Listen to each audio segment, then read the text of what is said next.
After maxing in the most difficult game mode Old School has to offer, I set out to achieve the best gear and push my account to the absolute limits.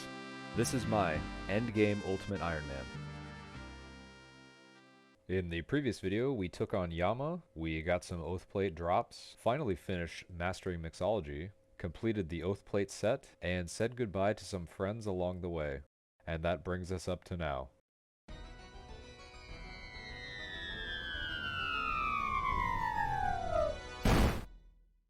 With Oathplate on my back, I return to the Theater of Blood. Every run brings me closer to the weapon I've chased before, and this time, I won't stop short. The next scythe I see will be mine.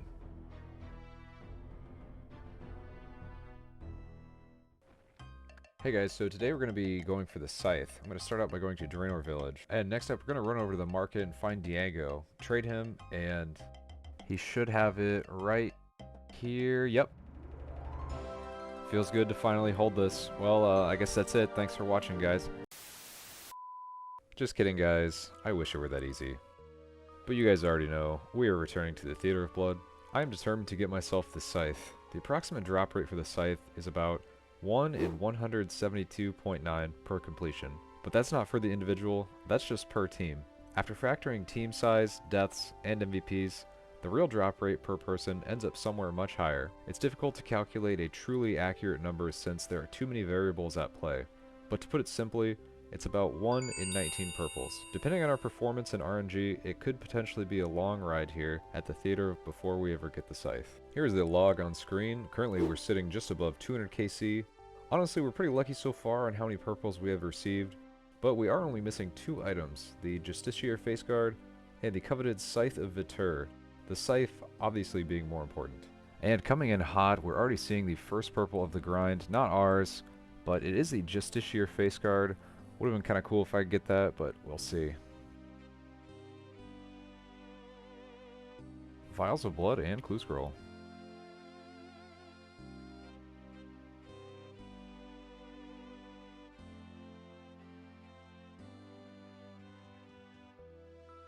And here's a quick montage of introducing my friends that you may have seen in some previous episodes. Mr. Iron Might here is going to be our dedicated meleeer. And Bow to Cry is going to be on the North Freeze. Wish us all luck on our scythes.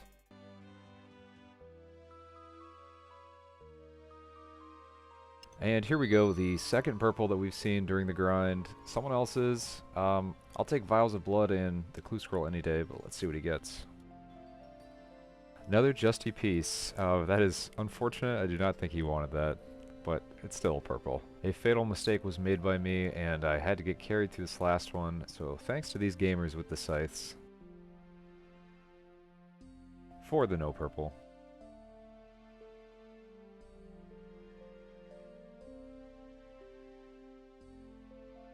Oh, now that's a good chest. I went over this in the previous theater video, but I wanted to quickly show all of the common loot that we can get from here. In addition to runes and some seeds, the main items that I will be keeping are the rune ore, wines of Zamorak, and the vials of blood. So that previous clip was actually the best common loot I could have gotten.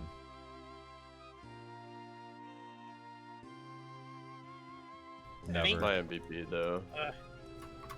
It was Jason. 30 minutes for some garbage. Purple? Never. Never. Clue Scroll.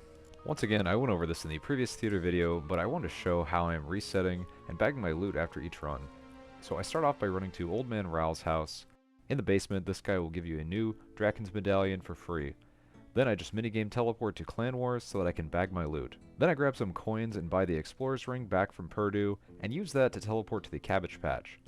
This brings me pretty close to a Fairy Ring, which I can use to get access to my house. After that, I will go to the Warriors Guild so that I can get some more potatoes with cheese, and finally teleport back to the theater and do it all over again.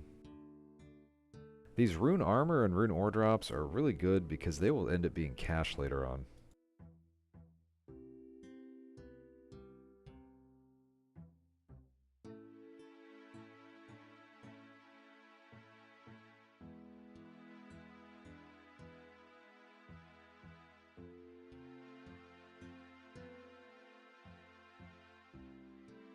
Okay, and this is somebody else's purple on my MVP. Oh yeah, I forgot to mention I changed the purple color for another person to a yellow. Okay, let's see what he gets. Oh, Vernick. Not bad. Purple. It's you? No. Damn.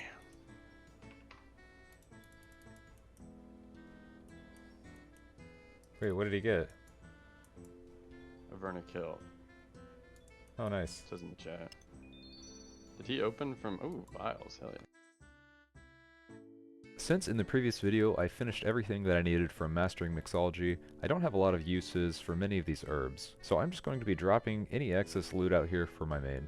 I have some surge potions left over from Yama, so I decided I'm going to try and bring some in and maybe I can squeeze out some extra specials. Oh dude, it's a purple and it's mine. Is it? Yes. And it was my MVP. Damn. So unfortunately we did get another dupe, and a crappy dupe at that, but we will be dropping this over to the main. Just want to give a quick log update. So we went about 70 kills dry for that. Hoping the next one's not 70 more kills. So this is a location where I'm going to be selling my loot as opposed to dropping it. So this way I can get some extra cash for it. Fortunately, the drops from the Theater of Blood have a pretty high alch value, so when I sell this to the shop, I'll be getting about 3 mil, and my main will be making some money as well. And just like that, easy peasy 3 mil, and my main scooped it up. An aspect I wanted to improve on this Theater of Blood video, and my PvM adventures in the future, is showing more of the actual boss fights, and briefly explaining what the boss is doing, and what I'm doing. It's not going to be an in-depth guide, but I'll give you the Sunday rundown.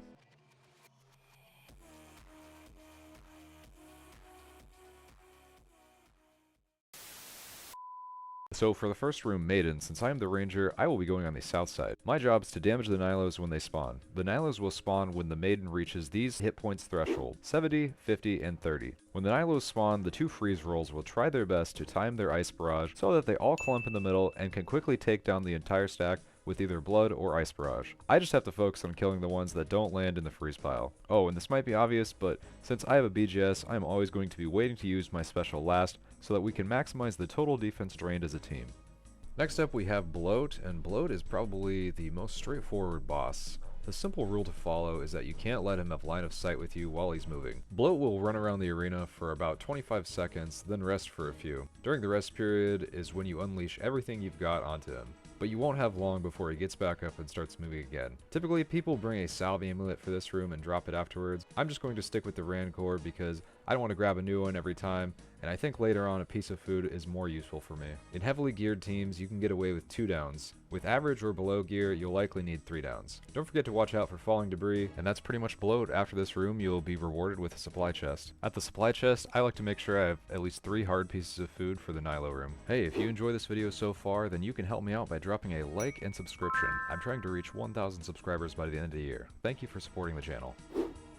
The Nilo room is personally my least favorite room in the raid because it's kind of slow and tedious, but I do like that each player gets to do their own assigned roles here. Since I'm the ranger, I will be focused on killing the green ones. Most Nilo spawns will run and attack the pillars, but a few will be aggressive towards players. The aggressive spawns are the same each time you do this room, so they will always be in the same spot. As the waves continue to spawn, eventually larger ones will come out. When these are killed, they spawn 2 little ones of a random color. If any of the Nilos are hit with the wrong style, they cannot be targeted by the player that incorrectly attacked them. However, they will eventually just explode after a little while. Make sure the pillar's HP stays high, otherwise you'll take massive damage when they collapse. After some long drawn out waves, eventually the big Nilo will spawn. This one follows the same attack style color pattern as the previous ones, but it will randomly change colors after a few seconds. Typically you can get about 2 hits of your weapon before it will swap. My 2 best styles are ranged and melee, so I'm pre-switching into the gear before the boss actually swaps so that I have minimal tick loss. If I'm wrong, then I'll just quickly take out my staff and do basically no damage. Oh yeah, and if you hit the boss with the wrong style,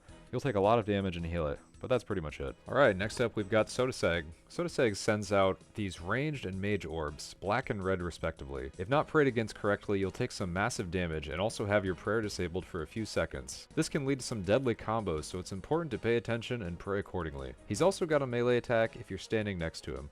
It may seem counterintuitive to stand next to him because it's one more prayer style that you have to watch for. However, each orb attack that Scythe sends out will add to an invisible countdown for for the big meatball. During this, he will send a big red ball towards one player. If you're a gamer, then you can tick eat it, but for the rest of us, you'll just stand on the same tile and split the damage. As you saw in this clip, we were fortunate enough to skip that. That's because at 66 and 33% remaining, one player will get sent into the Shadow Realm. This player must help guide the other players through the maze. The players on the other side will be able to see where the one chosen player stands. It's important to move through this maze promptly and accurately, otherwise everyone will take massive amounts of damage. After each maze transition, Sotoseg will regain all of his defense, so now is the time to send your Warhammer and Maul specs. Or ZCB if you want to snag some MVPs. So much like all the other bosses in the Theater of Blood, everyone starts by using their defense reduction specials on Zarpus. And this is where I realized I was messing up this room. The DPS calculator says that ranged is better than my melee setup, but only if the defense is drained. Typically when we're draining the defense, everyone with the Warhammers and Mauls go first. These will drain the large percentage of Zarpus' defense. Each subsequent special drains less defense each time. To finish the defense reduction, I use the BGS to remove the remainder to 0. Once a target's defense level hits 0, then the BGS starts to drain other stats in this order: strength, prayer, attack, magic, range. So here's what I've been messing up. I've just been using the Twisted Bow. The problem is, Twisted Bow scales off of the enemy's magic level. So this is an issue because Zarpus' defense hits 0, and the next stats that's drained is its magic level, rendering my Twisted Bow very weak. So to combat this, I'm going to be swapping up and using the Below Pipe with the Amethyst Darts. At 0 defense, this will absolutely shred. This clip is a good reminder on why you should always use protection. Adios, hombre. It really sucks to lose a player in part 1 of Verzik, especially since that's the easiest way to not die, but with competent teammates, you can make it through to the end.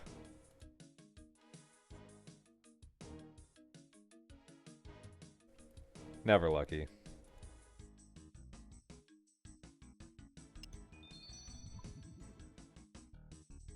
Not bad. So I made friends with another character who will become a part of the main cast here. That is Mr. Unbanked, another fellow Ultimate Iron Man.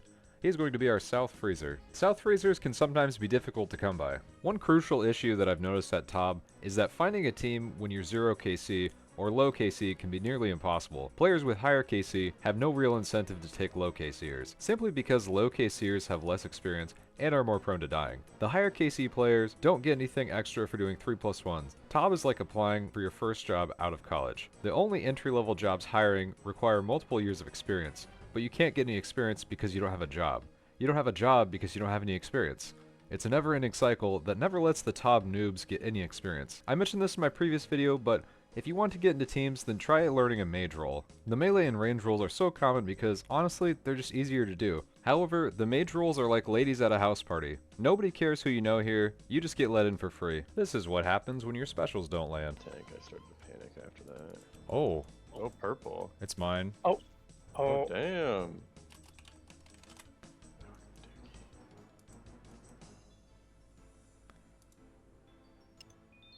Damn. 2.2 for this thing. Let me make sure I have cash. Yep. That's pretty sweet. No back-to-back. Never lucky.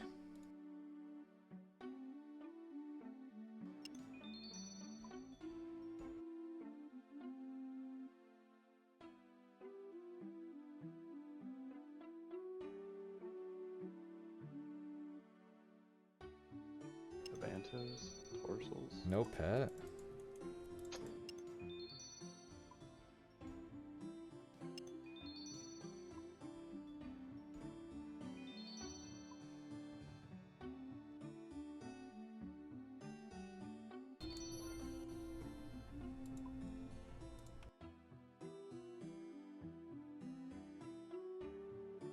Ooh, that's some fat cash. Clue scroll.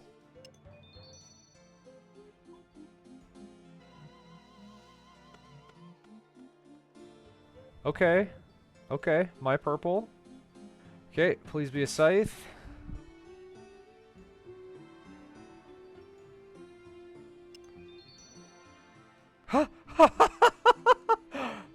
Dude! Dude!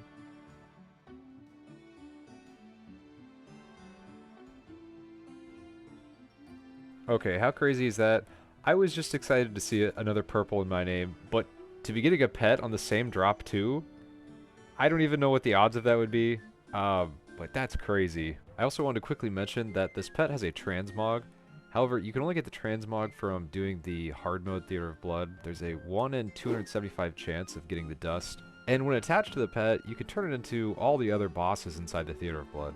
The transmog pet would be really cool to have, but I don't know if I'm going to be doing hard mode theater anytime soon. I would definitely need to wait until I got the scythe, but coincidentally, I would also probably be done with Tob if I got the scythe. So maybe I'll have to come back and make a trip to do combat tasks. Either way, it's a sweet pet to add to the collection. Okay, and let's pick you up. And inside the POH you go, to be with all your little friends. Man, and I was so obsessed with the pet, I almost forgot that we had a purple with it too. So yeah, just gotta turn off the custom menu swaps, and we can sell this.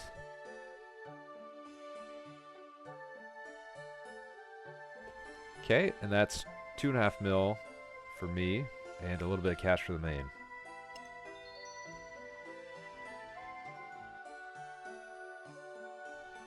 Blood runes and a clue scroll. I better not. Death Scoffer. I bet you do. Oh my Oh, god, it's purple mine. for somebody. If you get it, I don't know what I'm gonna do. Good luck, good luck. No. Oh. Seems like we were just here, selling an item not too long ago. Unfortunately, we got the Avernic, but I'll always take the cash, and my main will take the bond money as well. 1.2 mil on the ultimate. Dupe pet? Damn it, never lucky. Oh my god, it's me again. Oh, good luck. Holy shit. Good luck, good luck. Scythe or not, Scythe? let's go. Nah, another Avernic. Took a break from Tob for a few days and did some amethyst mining, and here are the clues I got along the way.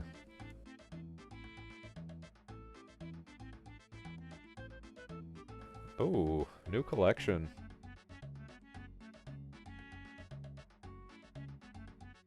Okay, that's another new one.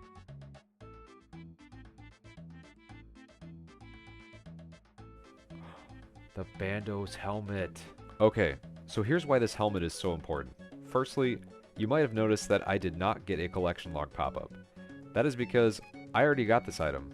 I got it before the costume room rework in 2020. Yes, I literally got this item over 5 years ago. And at the time, you couldn't store partial sets in the costume room as we can now. It was either all or nothing. So at the time, I just decided to drop it because I never thought I would get full rune bandos. But after the update, obtaining the whole set has become much more manageable. So now I can finally add this to the POH, and I am one step closer to a single storage BGS. Oh yeah, and I forgot we still had an elite left. Now that's what I call garbage. Oh yeah, and I completed the master too. Oh my god. That's garbage.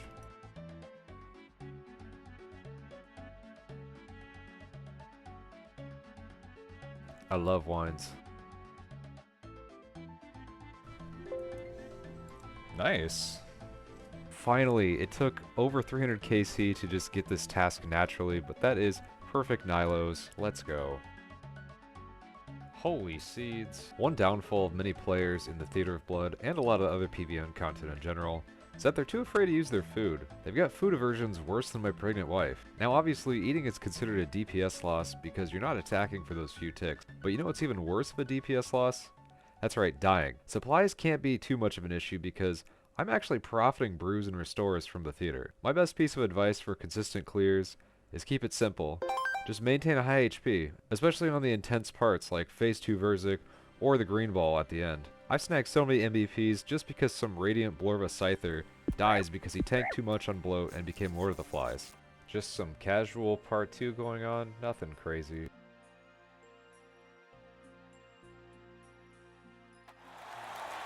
Let's see that instant replay.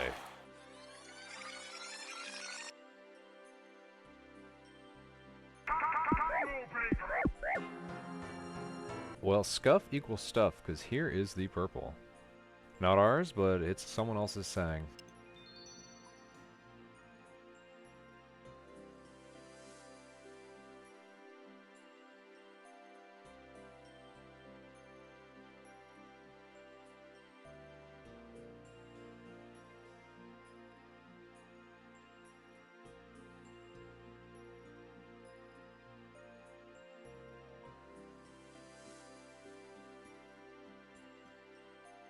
Clue scroll.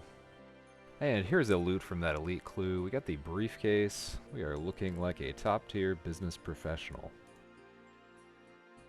And that's another clue scroll. Yeah, I ended up having to drop that clue scroll, but I took this as an opportunity to rebag. The potions were getting low, so yeah, just getting a new looting bag here. Ooh.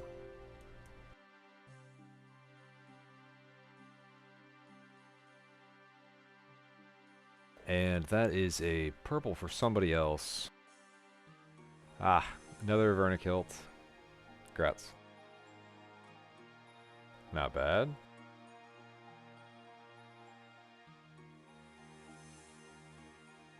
I'll save you, brother. Yeah. Like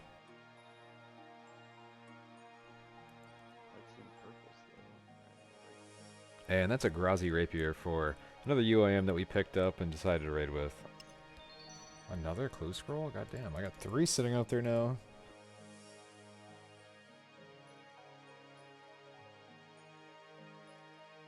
So I've been trying something a little different this time. I've been bringing in Death Runes so that I can cast Death Charge, and since I have the upgraded spell, I should be able to restore 30%. It probably won't be a game changer, but it might help me get a second ZCB special on Maiden.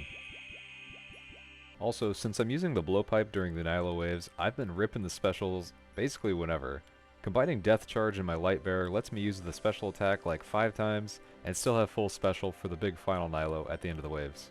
And I kind of like it because I don't need the extra food and I don't have to lose ticks by stopping and eating.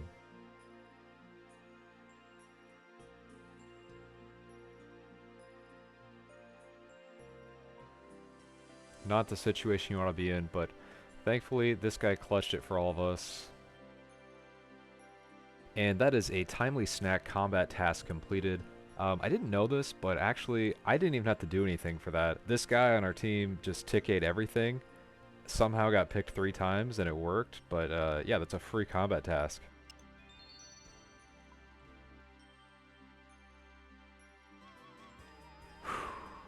$360 KC.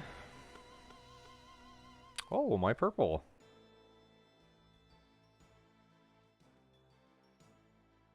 Alright, my MVP. Scythe, please. No fucking way.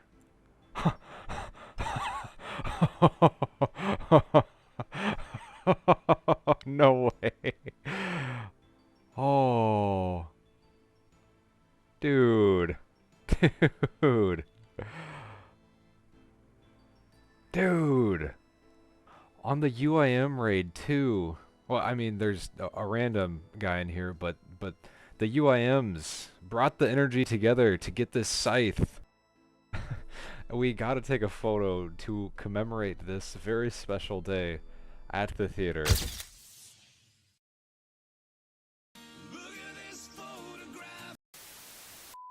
Oh, holy shit. That is so nice to see. Fairly lucky, too.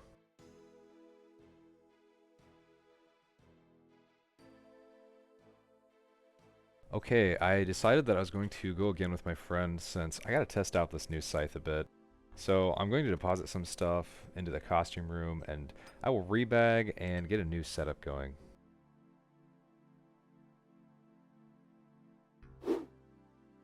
Alright, and here's the moment of truth. Let's dip this scythe into the well. And of course we're gonna fully charge it. There we go.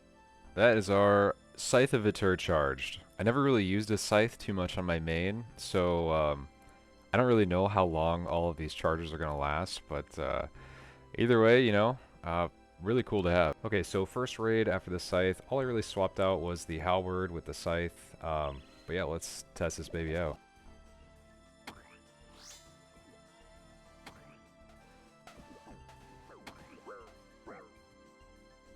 Well, not a great start with the scythe. Okay, that was my bad, but thankfully we are saved. Finally meleeing Sodaseg. I don't have to use the T-bow anymore. Pretty nice. Now that I got a scythe, I think, yeah, I'm going to be MVPing pretty much every raid. I know I talk a lot about MVP, but in reality, it doesn't really affect the odds of getting a purple very much. Hypothetically, if each player in a 4-person team has 25% chance of receiving the drop, the MVP might just have a few additional percent chance of getting the purple over someone else.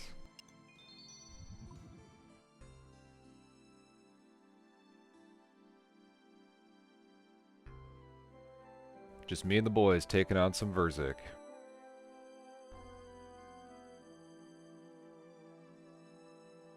For no purple. And unfortunately, that was the main theme of the rest of these raids. I really wanted to help my friends get some more purples while I had the scythe, and while I was still motivated to do some TOB. Obviously, I got the scythe already, so I didn't really feel forced to stay here, and the only item I have left to get is the Justy face guard. But we carried on until this happened. And that is going to be the last purple we will see here, as we are going to be taking a break from the Theater of Blood. The new Devil Boss is going to be coming out soon, and I want to have some free space in my inventory and looting bag so that I can jump right into the content when it arrives. The Devil Boss is going to drop some interesting new upgrades. One specifically is going to be an upgrade to all the Cerberus boots. As it stands right now, we just have the Primordial boots, so I think it's time to give these an upgrade. But yeah, and before we go, I wanted to pop the collection log up on screen, so just a little under 400 KC, and I would say we got fairly lucky here. Under drop rate for the scythe. Overall, good experience. I had a great time at the Theater of Blood. We made some friends along the way, and I got some insane drops like the scythe as well as the pet. I may come back someday to get the pet transmog, or some kits, and maybe the Justiciar face guard as well. I do apologize that it took me so long to get this video out, as I had a lot of real life stuff going on, but hopefully I should be back on a more regular schedule. Thank you for staying with me and supporting the channel. That's going to be it, so I will see you in the next one.